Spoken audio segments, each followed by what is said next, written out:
যেমন কথা দিয়েছিলাম গোপাল ভাঁড় সিরিজ নিয়ে আসবো, আমি চলে এসেছি। বাংলার ইতিহাসে বুদ্ধির জাদুঘর বলতে আমরা সবাই জানি গোপাল ভাঁড়, কিন্তু গোপাল ভাঁড় কি আদৌ ছিলেন সেটা কি কেউ জানো সত্যি করে?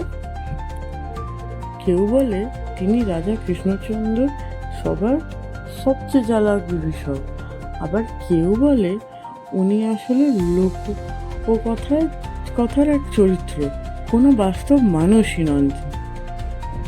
কিন্তু একদম গোপনে মুর্শিদাবাদ থেকে মেদিনীপুর আজও পাওয়া যায় তার কাহিনীর ছাপ, গ্রামের গল্পে, পুঁথির পাতায় আর দাদু ঠাম্মাদের মুখে মুখে।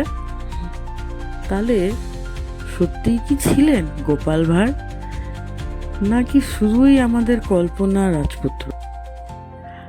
রহস্য থেকেই যায়, কিন্তু একটা কথা নিশ্চিত, গোপাল ভাঁড় ছিলেন, আছেন আর থাকবেন আমাদের হাসির রাজা হয়ে। তোমরা কে কি মনে করো একটু কমেন্টে জানিও। আর নেক্সট গোপাল ভাঁড় সিরিজে কোন ক্যারেক্টার আঁকবো আর কার বিষয়ে কথা বলবো আমরা একটু কমেন্ট করে জানাও।